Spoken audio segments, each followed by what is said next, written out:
Bonjour et bienvenue sur Boulevard BD. Aujourd'hui, 100 Bucket List of the Dead, tome 3.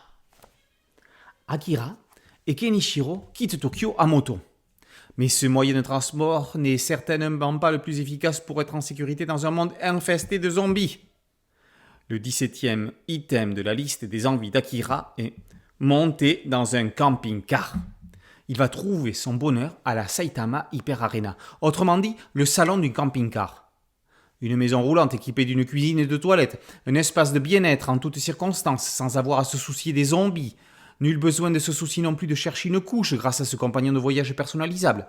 Animaux autorisés, le camping-car est le véhicule idéal qui associe rêve, aventure et liberté.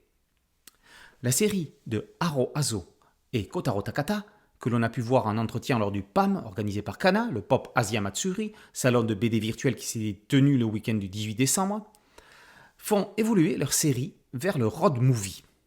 On retrouve donc leurs héros sur la route. Shizuka accompagne les deux compères dans leur nouveau véhicule flambant neuf. Direction Gunma, où habitent les parents d'Akira. Mais comme le dit le proverbe lorsqu'une histoire va prendre un tournoi inquiétant, en chemin, ils rencontrent. Parfois, de surcroît, le danger que les héros fuient s'avère moins périlleux que celui qu'ils vont rencontrer. En l'occurrence, la route de nos exilés va croiser celle d'un certain Gonzo Kosugi et de sa bande. Celui-ci n'est autre que le chef d'équipe d'Akira dans la boîte de production esclavagiste qu'il est si content de fuir. Ce troisième tome de 100 Bucket List of the Dead démontre le potentiel de la série et l'ouvre vers des horizons nouveaux. On quitte la ville, et pourquoi pas plus tard le pays. On est ici dans la digne continuité et l'hommage appuyé à Walking Dead. Gonzo Kosugi est un Negan en puissance. Il a le même sourire carré, une veste de cuir noir et une batte de baseball, sauf que la sienne n'a pas de barbelé tout autour. À la différence d'un Negan, Gonzo est aussi bête que méchant. Il est un personnage parodique dans le ton de ce manga.